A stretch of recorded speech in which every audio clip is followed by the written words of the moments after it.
Oh, is this going to end at the airport? Because it's a rom-com. It's going to end at the party. Okay. I don't know. I like the idea of him running through security naked. Clearly, I don't have anything. Right. What are they wanding over? Yeah. They're wanding over his genitals. Turns out he has a Prince Albert that we've never shown or talked about. So he takes it out and puts it in the... Because we've never shown and talked about it, so he could have been there the whole time. Yeah.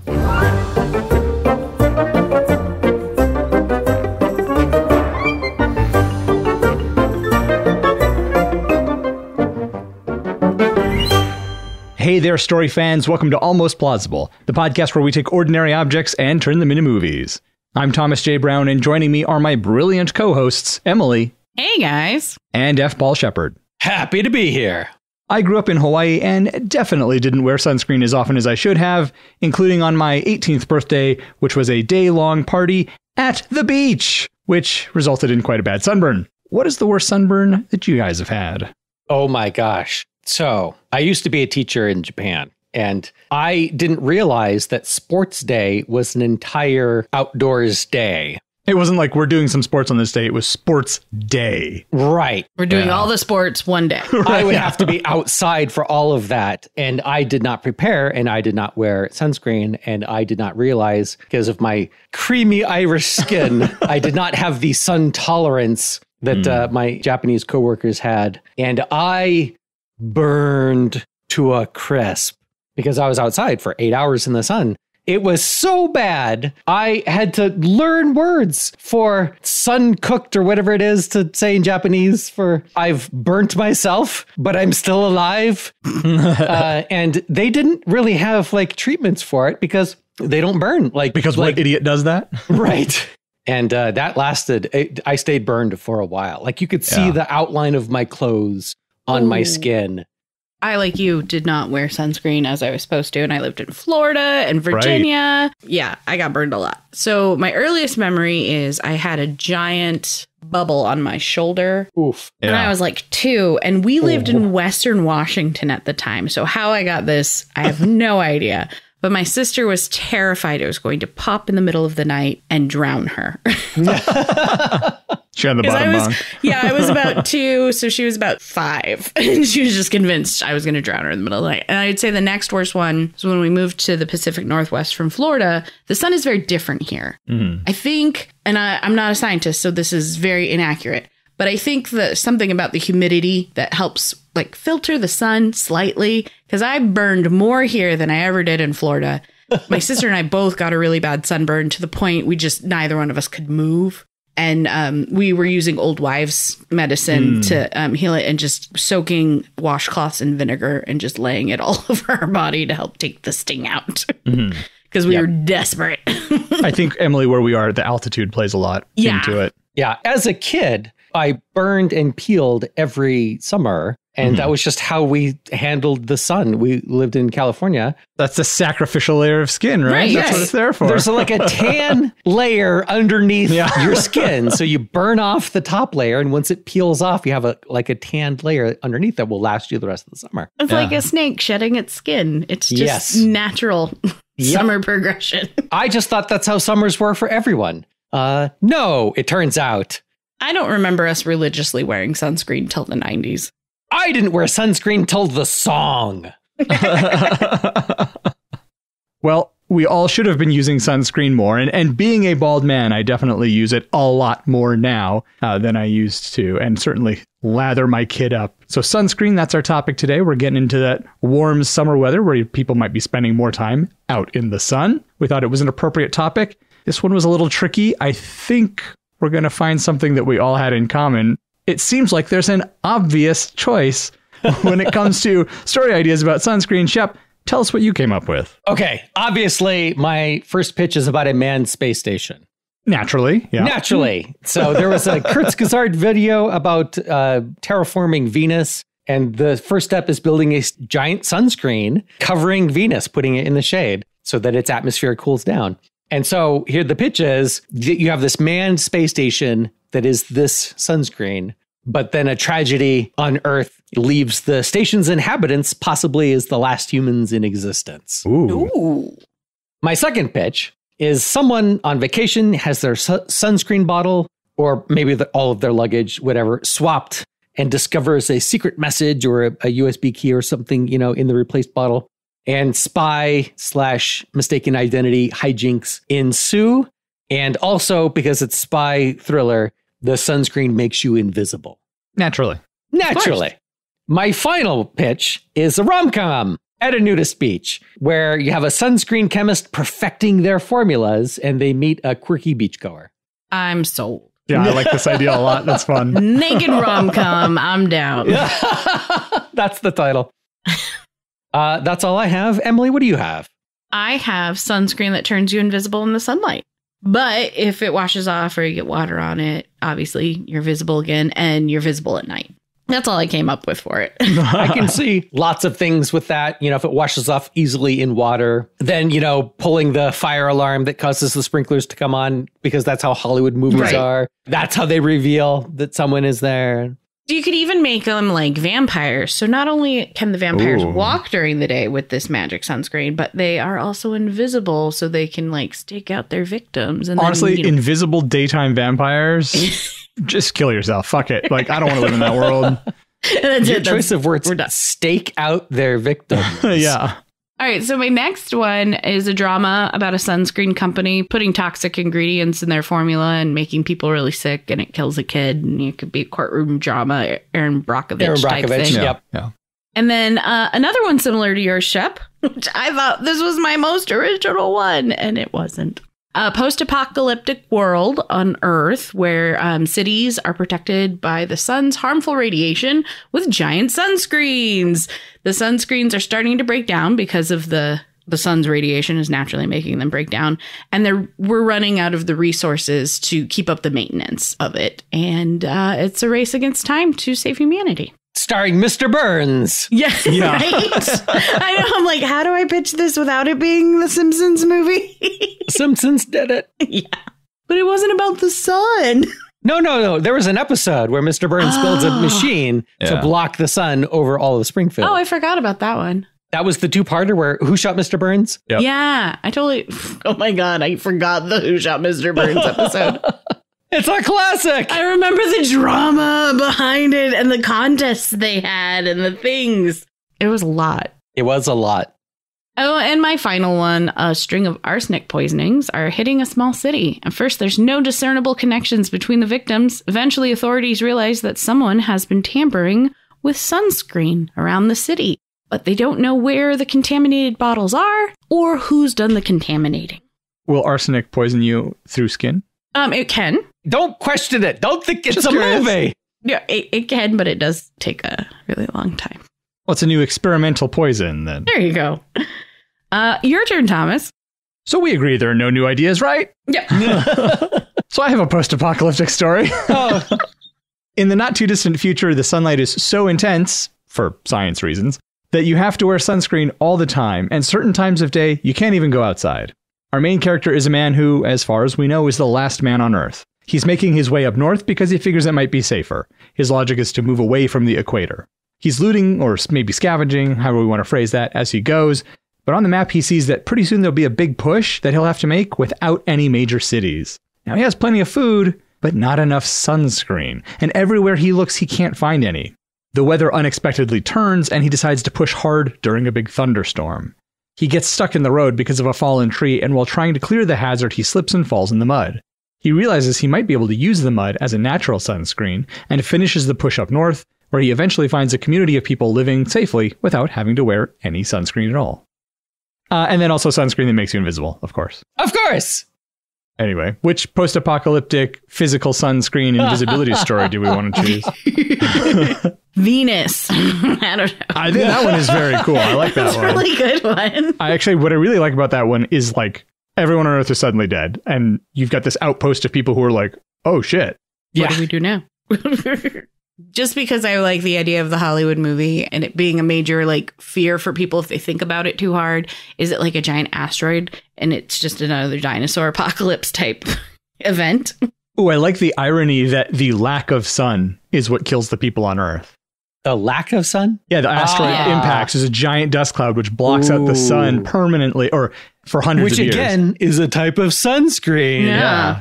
So what I imagine is that the people on Venus are somehow reliant on some resource from Earth because they haven't managed to get their production of that set up yet on Venus or something along those lines. They wouldn't be on Venus itself. They'd be on the physical mirrors above Venus blocking the sun. They're just starting the process. Or they've been there for years. I mean, it does take, like I said, 1,000 years or something.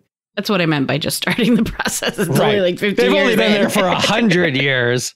And they cycle through. So, I mean, they were expecting to go home. They're like the light keepers of the old days. Well, whoever they just sent home is in big trouble. Yeah, well, no, their troubles are over. They have shed the mortal coil and are in the sweet release of death. What I mean is that there's probably a ship on its way back to Earth. Oh, they're halfway. And it's going to get to an Earth that is uninhabitable. And they don't have enough supplies to, slingshot back to Venus. Ooh, you could have a parallel story where you're following that crew and the people back on Venus. And through the magic of movies, they can communicate with each other. I mean, they would be able to communicate with each other. It would just be very delayed. What about other space stations orbiting Earth? Oh, yeah, there would be, wouldn't there? Yeah. There could be. That could be a manned moon base. Yeah. Oh, everybody on vacation on the moon? A hell of a light show. Don't know what we're going to do now.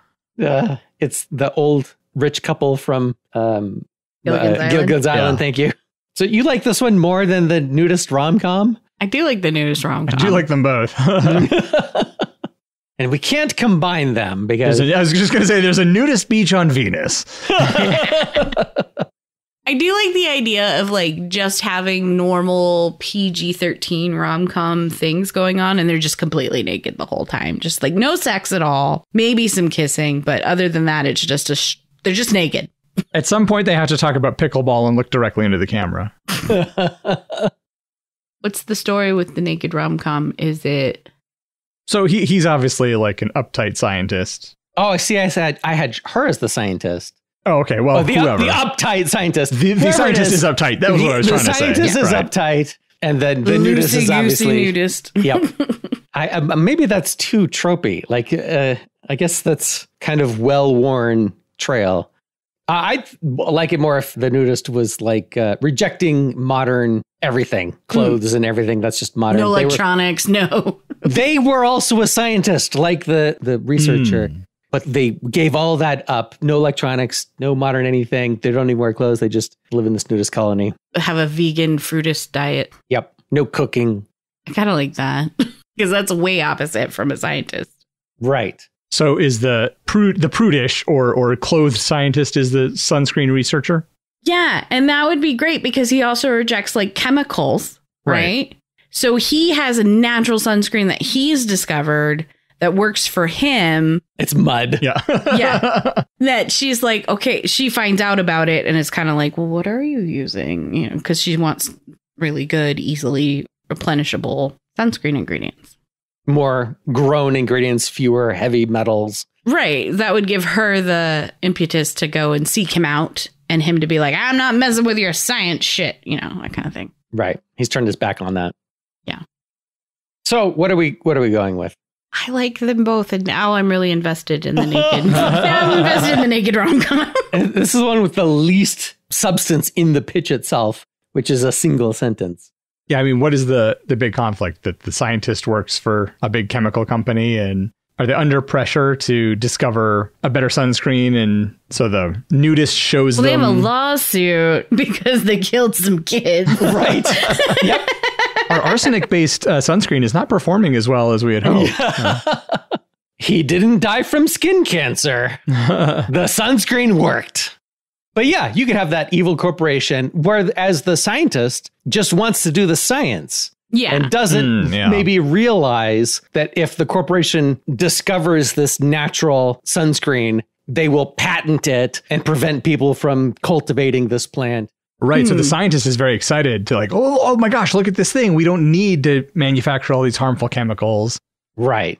And whereas the nudist, who maybe has gone through this sort of thing in the past, and that's why they gave up technology. Like, look, we're in end stage capitalism. Right. All corporations are evil. All modern life is evil. Leave it behind.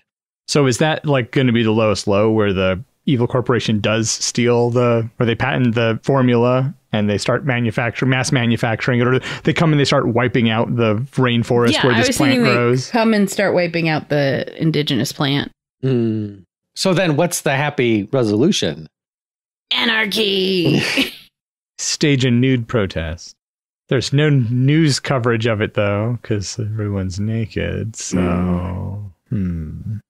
Or the nudist had lied about what the formula was because they suspected that the corporation would do something like this, having been through this before.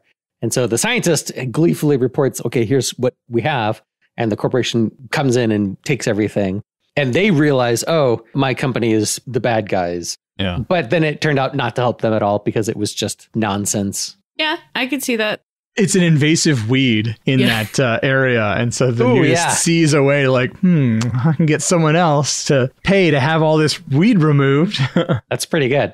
Would that create a false conflict, too, between them where he's like, I can't believe you told them about it. I told you what was going to happen. Right. And then when she finds out that he lied, she's like, why would you lie to me? I thought we'd built trust. I trusted you with my most private parts. I like that it's a false conflict. Like, he knew it would be revealed. So he's not upset that the corporation came in and did exactly what he expected. Yeah. And she only finds out that it was a lie when she wishes that she never told them about it. And he's like, well, good news. So she's got to get fired because it obviously doesn't work. Oh, yeah. Oh, yeah. And then she ends up homeless and living on the beach. Yeah. Good thing she's at a nudist beach and doesn't need to buy clothes. There's got to be a scene where she's trying to move into his place on the beach. And she's got like a big, one of those racks of clothes that she's bringing in. And he just doesn't have closets. Like, what are you doing? And then, yeah, that's the end, is them doing something with her clothes, donating them or tossing them out the window. Or they make little turtle sweaters. Turtle sweaters. Well, now that I've said turtle sweaters, there has to be a turtle on the beach somewhere that they all know and love. Right. That's who the nudist talks to when we need exposition and no other characters are around. He talks to the turtle. Yeah. Okay. So if we have the main character, who do we follow? We must follow the scientist. Yeah, I mean, we can switch between, right? I mean, like I said, there would be scenes where you have the nudist talking to the turtle. But yeah, we would mostly follow the scientist because that's driving the story. Right. So we see things from their perspective. Yeah. So we must establish them in the city, high pressure job at the chemical factory, trying to nail down a new sunscreen, and they're moving on to human trials. I don't know. Yeah. So they get a nudist colony that's just like, oh, we want to make sure we're protecting our people. And they volunteer for this trial. Or they get paid for it. This is a way of making money. Nudists make good trial subjects because more exposed skin. Yeah. Okay. So they sign up for this trial to get, bring some income into the colony. Yeah. So somebody from the company reaches out to the nudist colony because they have this great idea. Or maybe it's somebody from marketing comes up with the idea. Like, imagine the headlines. So they send the scientist down there who really doesn't want to go down and measure skin stuff on naked people. And maybe they have this like weird idea of what a nudist colony is actually like, right? Yeah, they're convinced it's all sex and swingers and... Oh, yeah, it's like this lascivious thing, right? This is a great opportunity to like show the world, like, no. Reiterate that has nothing to do with it. Right. It's not about that at all. And so, yeah. So she's, interviewing the people, asking about, kind of their day-to-day, what their current routine is. Oh, yeah, you got to establish that baseline. And then she spots, because she's also going to create a control group, right? Right. That's why you get the nudist in, because he's not taking part in the study. Right. So she's talking to him, and he's like, I'm not doing this. And she's like, oh, great, you could be my control. And he's like, no, I'm not doing any of this. And so she's going to try and convince him.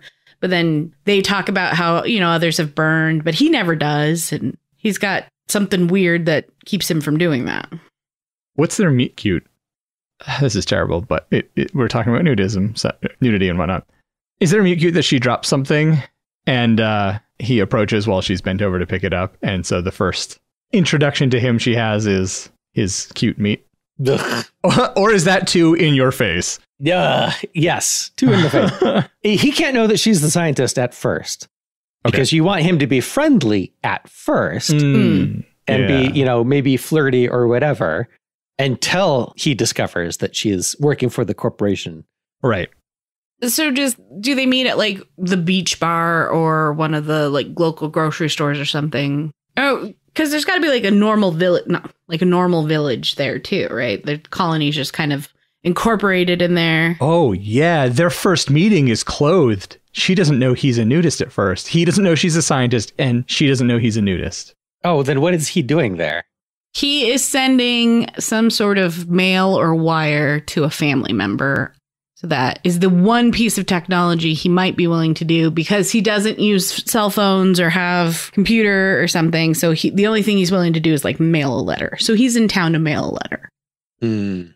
Yeah, and she's there picking... Oh, wow. Is she there picking up her equipment? Do they have a conversation and then all her gear gets brought out and he's like, oh. Oh, no, I don't think he knows at that meeting. Or does he leave from that meeting and then her equipment comes out? And so he just misses that fact because he left.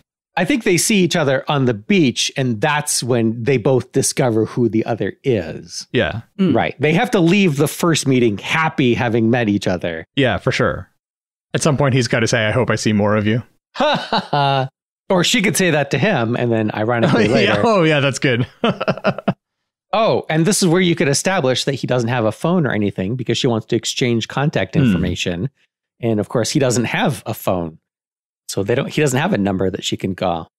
Does he operate a nudist B&B? And so he's like, do you have a place to stay? No, because he's a kind of a curmudgeon, like anti-capitalist, Well, because it's a rom-com, he has to be secretly wealthy. Of course. Right. Because that's how these work. Yeah, yeah. So he's abandoned technology after he has made his millions. Yeah, he's made his millions. Right. That's why he was in town. He was wiring money to like his mom or some, like his nephew at college. Right. Whatever. Someone somewhere.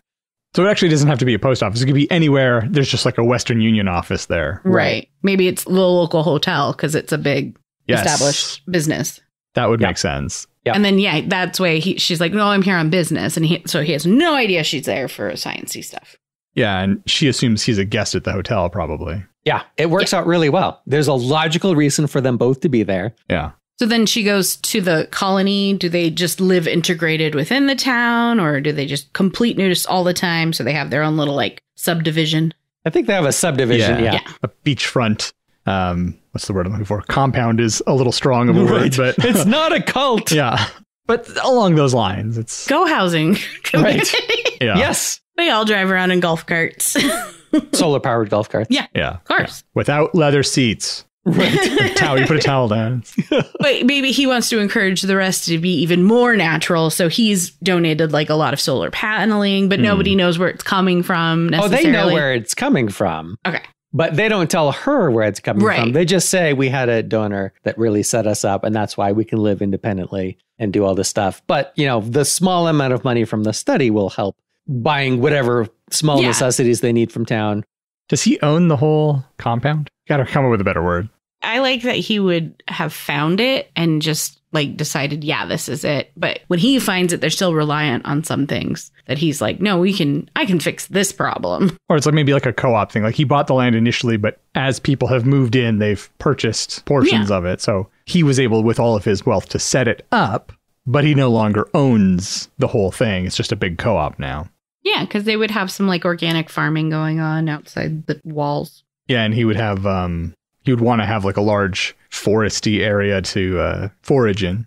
And that's where the invasive weed is growing. Yeah. Making it harder for him to forage and maybe it's starting to spread into the farming area and starting to cause problems. And his raw diet is being impacted by that. He's having to maybe every once in a while go to the grocery store and supplement, which he doesn't like doing. Right. Who knows where all that grocery store corporate stuff came from. What kind of pesticides they have on them. Right. And it's probably like one of those, it's not like a local mom and pop grocery store. It's an Aldi's. Because it's a resort town, so it's some big brand name one. It's a Whole Foods. So they meet the second time while she's interviewing everyone to find out what their skincare routine is now to determine who's going to be. So maybe she's going from hut to hut. Yeah. Yeah. And then she runs into his nakedness. Yes. It's like, oh. His nakedness as a title. Yeah. His royal nakedness. His royal nakedness. So I can see why he would be unhappy with her being the scientist. Right. So she starts out trying to have the nice, polite conversation because she's like, oh, I know you. We had a connection. And then he's like, why are you here? Oh, she thinks this will be easy. Of course he's going to sign up for my study. We had a little thing. This can be part of our thing. Yeah. And then he's like, oh, you're that person. And immediately puts up the wall and is like, I'm not having anything to do with her. And that angers her and makes her like... I think that makes sense. Right. She tries to justify what she's doing. To him, he's having none of it. But for her, it's her life's work. So for her, it's important. And for him, it's important in the opposite direction. Right. She's like, but I'm saving lives. And in the long run, isn't that more important? Right. They're both passionate about what they believe in. And they believe in opposite things. Yeah, because then later, so he's curt with her at this point, and she's a little like, she's taken aback and then insulted. And then later they meet at like the hotel bar or something for some reason. He's angry, so he needs a drink. So he goes to the nudist bar. Or the nudist bar, yeah. Oh, yeah. Right, because she's hanging out at the nudist place. And he comes in for a drink, and it turns into a fight. Yeah. Because they can't just back down and let the other be. They believe they are right, and they want to convince the other person. Yeah. This is why they keep arguing. And it starts with him mansplaining to her why she's wrong about letting this massive corporation do these things and all the things. And she's like, but in the long run, the money helps save lives. Isn't that more important? And if you really want to get political, you could have a lot of real life examples about awful things corporations have done in the name of profit that have killed people. I like it. This movie is going to be hard to get product sponsorship for. 100%. Nothing from Nestle, I imagine. Yeah. I would say we could use no ad sunscreen, but it's kind of their whole thing is no ads. So I think maybe like the next interaction they have is like they've cooled down a bit, but they're still like at each other. So she's there doing her job, and he comes up and is saying something about like, you know, oh, your study's not blind. Right. Oh, yeah. You're putting sunscreen on everybody, and you just have a control group with no sunscreen, and you have a group with sunscreen. Where's the group who's getting just cream with no SPF in it? Right. Your methodology is flawed. Yeah. And she's like, you're not a scientist. He's like, actually. And so that's how maybe it gets revealed that he does know what he's talking about. He has multiple PhDs. Yeah. And while she's slathering up some old lady, she could see him in the distance fishing or something. And so she's like asking her questions because she's still stewing, but also interested. So she's asking the lady questions and about if he's so anti all this stuff, how come he's not red like a lobster or doesn't have, you know, liver spots or whatever. And the lady's like, oh, yeah, he uses some kind of thing he finds in the forest. We don't know about it. None of us have tried it.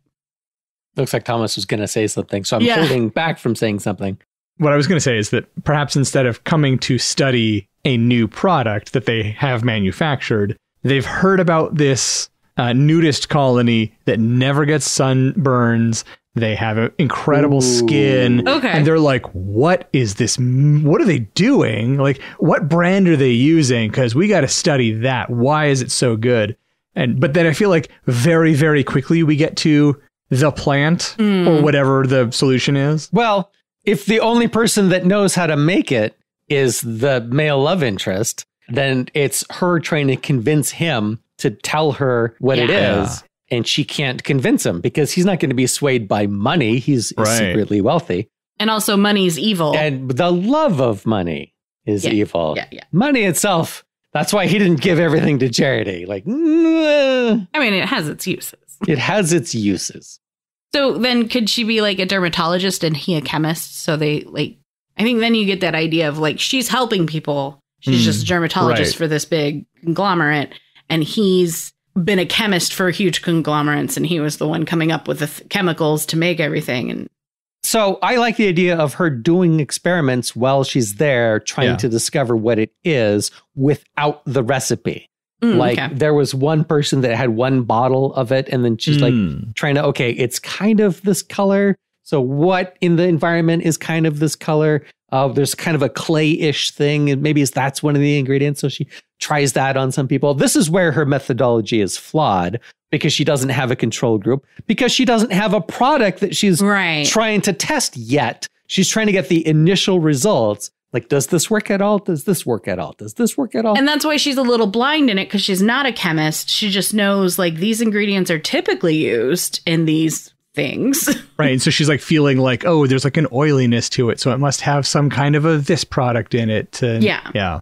And she's looking at the results and being like, wow, man, is there collagen somewhere in it? Because people's skin is amazing, and vitamin E, and she must have all these different things. Like, where is he getting this? And so as she learns more about him and his kind of, hippy dippy ways of not just being a nudist, but being natural in all aspects of his life.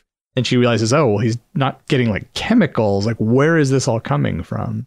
Does she start to try to follow him into the forest? Oh, yeah. Absolutely. Or she follows him into town thinking that he'll go buy the ingredients. Right. Or he's getting them shipped in or from somewhere. Or maybe he does get packages and it's just like packages from his nephew from college. It's like cookies from his mom. Yeah, something. Yeah, I was thinking it's like his favorite junk food that he just can't give up. It's the one thing. Like, but we don't find that out till the end. It's like Cheetos. Right. And whoever sponsors it. These Takis are the best. Right. I don't think that's the end. I think it's in the middle where he gets busted. No one makes chips like Funyuns, I think. Right. It's gotta be Funyuns. I like Funyuns. Funyuns are great. Funyuns. All right. Well, speaking of snacks, I feel like we should go grab some snacks and take a quick break. When we come back, the rest of our story about sunscreen.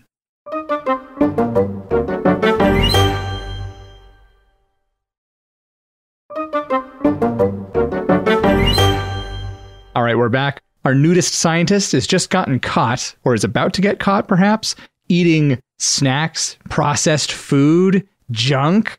Hypocrite! Yes. Which is great because he can feel shame and, not be able to retort properly after she bursts into his hut trying to catch him with the ingredients. And it turns out to be, Oreos or whatever. Flaming hot Cheetos. This bright orange isn't anywhere on the island. Right. So now he has to justify himself why, he's consuming these goods. Yeah, he's kind of had this almost holier than thou stance the whole time. And so this softens that up and gives her an in. Right. Nobody's perfect. He's not perfect. She's not perfect. Yeah. He tries to hold everyone to an impossibly high standard that he himself does not meet. So does she use that to her advantage to spend more time with him or get closer to him, or because she knows he's the key, right? Everybody on the island says we get it from him. Yes, that's why she wanted to get the recipe from him in the first place, but he's not having any of it. Right, because he knows what's going to happen. Right. So how does she use it to her advantage? Well, how does she eventually get what she thinks is the secret ingredient? Obviously, he needs to tell her it's this invasive weed that he wants gone. Oh, maybe he figures that out when she's following him into the forest. Like, not the first time, but like she keeps doing it because she's like, this is the time. Because the first time I think that she gets caught following him the first time. And so she has someone else follow him the subsequent time. But he knows it would be someone on her request that's following him and spying on him. So that's when he maybe talks to that person and says, okay, this is a secret. Don't tell anyone.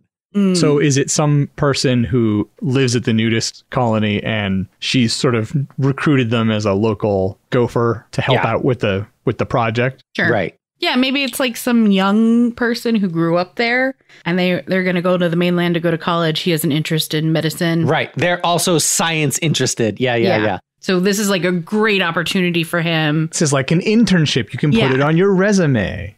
So how do we get these two together after this simultaneous betrayal? This is the part that I'm having trouble with. Like, if we do this, where each one sabotages the other, how do we couple them up afterward? Or is it not a rom-com and it's just a movie? I like it being a rom-com. I also like it being a rom-com. So the lowest low is they find out that they were both betraying each other. She finds out that he played her. He finds out that she was just who he expected.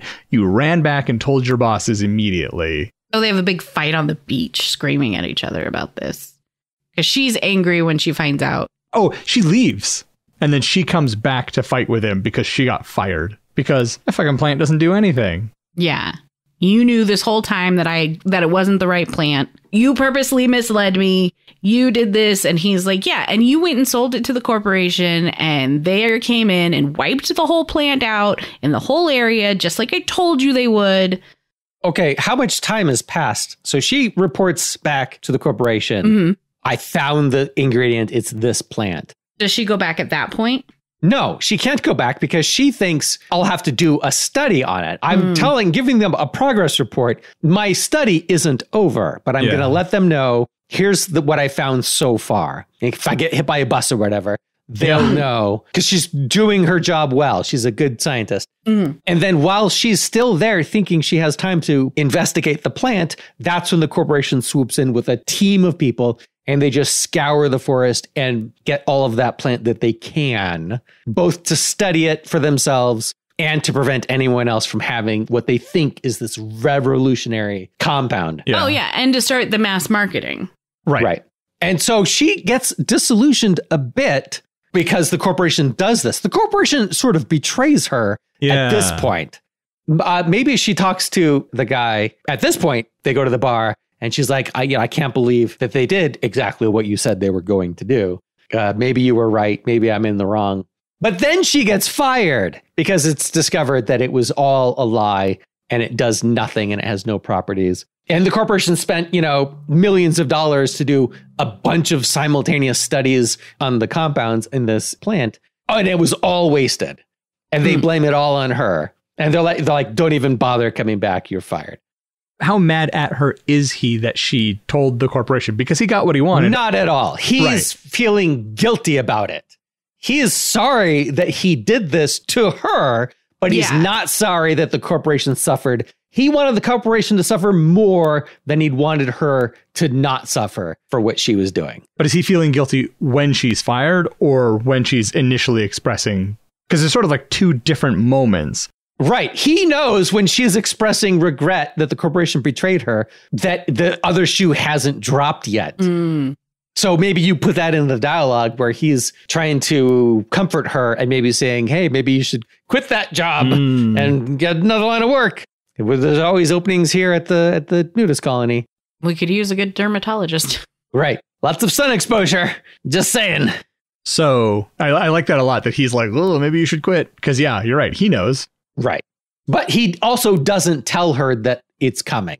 Right. So she's still mad at him, both for lying to her indirectly through the guy that she had following him and for setting her up to take the fall. Oh, yeah. And she goes to the hut and is like, oh, my God, they fired me, blah, blah, blah. And how could you lie to me? And he's like, I mean, I did say that you should quit. And she has this moment of like realization that that's why you said that. You knew this would happen or that this could happen. Oh, no, she's got to discover that he set her up before she confronts him, because she realizes he was telling her, she's like, maybe I should have quit when he told me to quit. And then she's like, wait a minute. How did he know? Right. That's when she goes to his hut to demand how he knew, because she's in denial at this point because she's back on friendly terms with him. Right. And she doesn't want to believe that he betrayed her or set her up. And he just admits it. Because he's got nothing to hide, because he doesn't have anything to hide. Hey. And it's like, it's kind of your fault for, you chose to work for them. So everything in your life is a result of your choices. So she storms off. She's mad still. She doesn't want to hear it. She really doesn't want to hear it because she wants to be mad at him and make it all his fault and have none of the blame herself. Does she dig into him a little bit and make him feel bad, not only about, what happened to her, but about his situation of like fleeing society, leaving his family behind and choosing to separate himself? Because even he lives further off from the rest of the compound even. He's almost hermit-like. And does she like talk about him putting up emotional walls and you may be physically naked, but your heart is. Right. Oh, his hut is on the top of like this little hill. And she's like, you look down on everyone. Yeah. So he gets the extra dig of her both feeling guilty about her work being ruined. And maybe now she's not going to be able to get a job because now her reputation is sullied. And then also he's feeling bad because she's pointed out that he's a hypocrite and looks down on everyone. Yes, but he is a hypocrite and he does look down on everyone. Like we established multiple times that he holds everyone to impossibly high standards. But does he feel bad that she is calling him out on it specifically because it's coming from her? I don't think that he should feel bad. Okay. I think that he should accept himself for the way that he is, flaws and all, even though he doesn't accept other people for the same thing. And maybe that's the end point or the character arc, is that he accepts her and her flaws. So how do we get these two back together? What changes whose mind? There's got to be, okay, the corporation is setting her up to take the fall for everything. And he must know a way to get the evidence or whatever that the corporation was moving around behind her back that she can then leak out to the public and exonerate herself and potentially get another job in the industry somewhere else.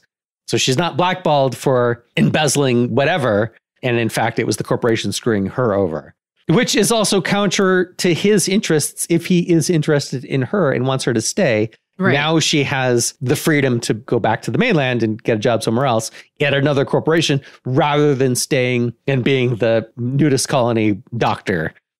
So she gets fired. She can't stay at the hotel anymore because the corporation was paying for that. And yeah, she has a return ticket, but it's a week away and she can't get it changed for whatever reason. So she has to stay at his hut. Has he sullied her reputation within the nudist community too? Are they now shunning her? No. They like her. She's been friendly with them. So they're on board with her still. Right. They would welcome her to stay a week. So they're welcoming her to stay with them. So she's, right. Well, it's a shitty situation. They're more than willing to help her out. Right. So she's around still. They're going to see each other. And then she gets time to relax finally. Oh, yeah. And she can decompress and spend her time talking to the turtle and telling her side of things. Does she find like a secluded beach where she tries out some light nudity? Yeah, I was thinking there should be like a scene of her taking off like her bikini top and just kind of like testing it out. This is where she's talking to the turtle because the turtle is nude all the time. Yeah. And it doesn't bother him. That's right. So she can do it too. So she's on the beach and she's looking around. There's nobody around. Okay, I feel all right. She kind of tentatively takes her top off and is like, "Oh, this is so weird." And she maybe hears a noise and she's like, "Ah," and like turns around and it's the turtle like crawling across the beach. And she's like, "Oh, it's you." And then she has like a big conversation with the turtle. So this might be dumb, but she's like, "Oh, it's you." And then she talks to the turtle for a while. But he's there. Oh, yeah. He thinks she's talking to him. Yeah. He was over her other shoulder. Yeah. Just out of frame slightly. You know how movies are? Where they're like, how did they not see that person? Right. It doesn't make any sense. Don't think about it. So he says something after she has her monologue with the turtle. And then she replies, and there's like, what? She's sitting on a towel on the beach facing toward the ocean. And he's sitting 3 or 4 feet behind her. In a hammock. In the tree. Oh, that would be funny, yeah. Especially if he's there. Like if you see him like in frame, but it's dark, so you don't notice that he's there. Yeah, you don't call attention. Yeah, right. You see the turtle that's in the sunlight first, and then she turns back, and then you see him like take the straw hat off of his head when she starts talking. Like, what is going on? And then listens to her monologue. So we, the audience, see him there the whole time. Yeah. So then at some point does she stand up or turn around, or somehow he sees her topless and she's like, "Oh my goodness." I like the idea of him interrupting or, responding at the end of her monologue. She's like looking at the turtle like, "What?" And wait a minute. Turns around. So is he like really blasé? He's like, couldn't care less that she's nude. Yeah. Like, "Oh, great. Good for you. Whatever." Yep. He's like, "That's the point of this place." Puts the hat back on his face and lays down again because he's not trying to ogle her. He doesn't care. And she storms off. Yeah. Because she's not alone anymore. Well, because he knew she was there and didn't make himself known. Rude. But this was his spot. This was his private spot that he goes to. That's why he has a hammock here. But she didn't know that. It's not his fault that she didn't know his private spot. And she intruded into his private space and then got mad at him for her intrusion. Yeah, this is the whole argument that they have. Right. So where do they have their reconciliation? So what are the changes they're both making? She's letting loose a little bit. Yeah. She's not being quite so uptight. And he is learning to accept her flaws. Right. Because she calls him out repeatedly for his hypocrisy, which he has shown repeatedly throughout the movie. And she just hammers him with it until he finally realizes maybe I should be as accepting with others as much as I am with myself, which is a lot. So does he come around to that revelation first? Like his character arc concludes before hers, or do they happen at the same time? I think his has to conclude before hers. Because what I have in mind is that she shows up at his hut with a bag of Flamin' Hot Cheetos or whatever the snack is. Like she brings more of the snack. Here. Yeah, exactly. And that's her way of apologizing. Right. And he's like, did anyone see you? Yeah. Oh, you can't just be flashing those around here. Why would she? Because I'm not going to risk my normal problem with men on this. Why is she going to apologize to him? Because she's not going to apologize because she is firm in her belief that he was wrong to not make his presence known. So she's not apologizing for invading his space. Well, and if it's the ultimate end thing, like it's how are they reconciling? And I think you're right. I think what she has to apologize for is selling him out. Selling out the plant. And I think maybe the point that he makes is, what if I had told you the real plan? What if you had found out what the real plan was? Right. It would be gone now. Maybe a whole bunch of damage was done to the ecosystem because all these people were stomping through, just tearing out plants. Right. I want to add something to their meet cute at the beginning. Yeah. Where they disagree on something and they agree to disagree on it because it's something minor and it doesn't matter. But then throughout the rest, they're very firm in their beliefs. And each is trying to convince the other. And that final scene at the end, they're like, agree to disagree. They're not going to see eye to eye, but they can still get along. So there's like cucumber water and regular water in the hotel lobby. Or something simple like that, where she's like, refreshing cucumber water. And he's like, just regular water. Although he would probably drink his own water because who knows where it's probably unfiltered. It hasn't water shifted down through the leaves of the tree. All right. So what are we missing? Are we missing anything? I mean, I just feel like the resolution between them is pretty weak. Yeah. Yeah. Like both of them need to have a big revelation in order to come back together. Maybe there has to be more than just a conversation with the turtle. Right. They argue at that time because she's mad at him for not making his presence known. And he's like, but you intruded on my space. But he also maybe apologizes for using her to get at the corporation. And maybe he's like, well, that was not the coolest thing I could have done. Maybe they're throwing her. The town's throwing her a going away party because they all love her. The nudist colony is. Yeah. The nudist colony is throwing her a going away party because her flight takes off tomorrow. Oh, is this going to end at the airport? Because it's a rom-com. It's going to end at the party. Okay. I don't know. I like the idea of him running through security naked. Clearly, I don't have anything. Right. What are they wanding over? Yeah. They're wanding over his genitals. Turns out he has a Prince Albert that we've never shown or talked about. So he takes it out and puts it in the... Oh my God. Because we've never shown and talked about it, so he could have been there the whole time. Yeah. Well, I was thinking at the party, she could be talking to one of her friends that she's, the family she's been staying with or whatever. Yeah. And they kind of talk about, he's a curmudgeon. Yeah, he puts us to these high standards, but he does a lot of good for us. He blah, blah, blah. It's showing that he's kind of got a heart and he does kind of accept them for who they are because he gave them the solar power and he didn't have to do that. And he, came up with the sunscreen and shared it with everyone. He didn't keep that to himself. So she's seeing that he's not accepting of people because he does. He cares, right? In some ways. So she's feeling a little like, okay, maybe he's not as big of a jackass as ever, and as I thought. And then he sees her, and I mean, I think the nudism is like a phenomenally accepting trait, right? Like, come as you are. It doesn't matter what your body looks like. You're welcome here. I think that if she found out about the solar panels and all that stuff that he's doing earlier when she yells at him for living in the hut on top of the hill, that's just another way that he looks down on everyone and feels that he's superior. I think originally that's how she views it. And they do have that conversation. But at the party, I think maybe the people show her that he's not actually looking down on us. She could argue with them about that same argument that she made to him, that, he feels superior and whatever and looks down on, and that's why giving you the solar panels or whatever. And they're like, what are you talking about? The solar panels are great and they're very useful and you didn't have to do it.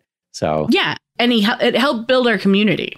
and made Yes. us stronger. We save Right. tons of money every year. Yeah, so she softens on him at that moment.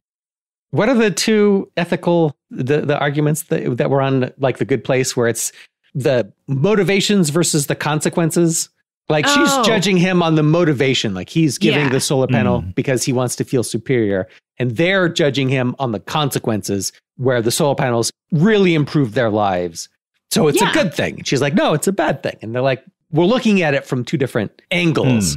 Yeah, the reasons he did it don't matter. The fact that he did it and it strengthened our community is what's important. That's what's important to the community that's affected by it. Yeah. And so she kind of can see that now. And then did he buy all that land to preserve it? Sure. Maybe whatever research he was doing, he realized was damaging this area. And so he buys it all up to protect it so that he can deny whatever company won't let them come in. Well, see, now I want to throw in a scene earlier when he catches her following him into the woods, where he finds a rare bird or something, right, that he can point out to her. Like they have the very limited habitat, and this is one of those few places where they can thrive. But then he also calls the corporation in, which damages the habitat where the birds live. And that kind of like, wow, why would he do that? I might be overthinking this.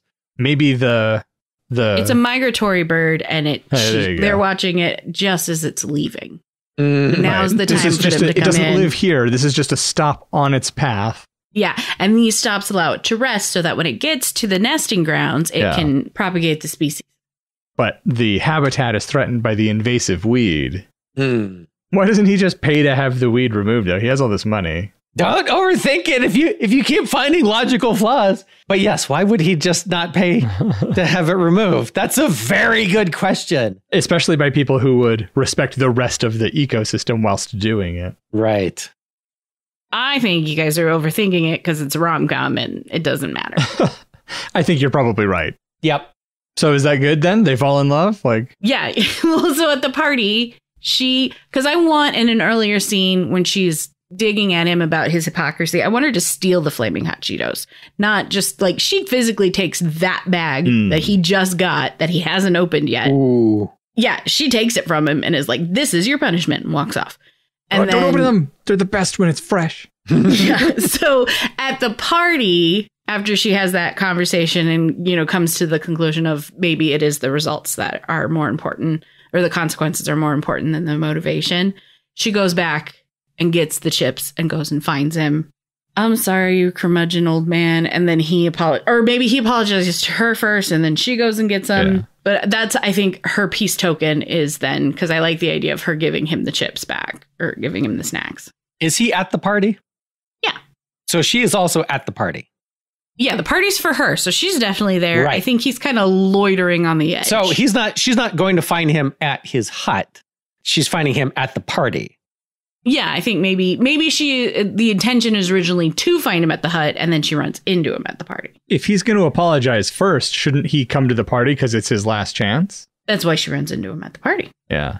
Okay, here's what I want her to do. Okay. Because he is secretly eating flaming hot Cheetos, or insert sponsor here, and like hiding that part of himself. She offers him the flaming hot Cheetos at the party in public, and everyone knows he's not going to accept them because he doesn't eat those things.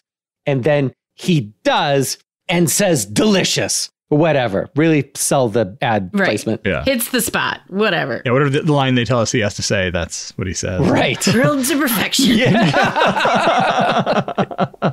And that's him accepting this flaw in himself, that he wants to be separate from all these corporations, but also flaming hot Cheetos are delicious and he can't help himself. Yeah. So this is him coming out and exposing his true vulnerabilities to this community that he does distance himself from, not because he feels superior, but he feels inferior and doesn't want them to know who he really is. Ooh, that's good. Yeah, it's a great character arc. And then after he eats the flaming hot Cheetos in front of everybody, everyone's looking at him just like aghast. And then he kind of notices everyone's looking at him and he says, "I feel so exposed." Yes. While they're Yes. all standing there naked together. Completely naked. Yeah. Is she naked at this point? Is she ever naked? I think maybe she's topless. Like, she's not that comfortable. She's not going to go full. You have her naked in the post-credit scene. There you go. Yeah. Or the end credit scene that the credits scroll over. Right. Is them naked at the beach, whatever. Yeah. With the turtle. That's during the credits, there's like pictures of them in the water with the turtle and Strategically placed. the turtle stealing their clothes. The turtle Her clothes, I guess. He doesn't. slowly crawling away on the beach, pulling her clothes with them. Or the turtle wearing her bikini. Yeah. I like the turtle wearing her bikini. Well, we'd love to hear your thoughts on today's episode about sunscreen. Does it deserve a place in the sun? Or should we stick it where the sun don't shine? Ugh. Works so good, this one. Let us know by leaving a comment on our website, reaching out on social media, or sending us an email. Links to all of those can be found at almostplausible.com. Take a moment to subscribe to the show and make sure you enable automatic downloads in your podcatcher so you can be among the first to listen to each new episode. As sure as the sun comes up, Emily Shep and I will be back for another episode of Almost Plausible.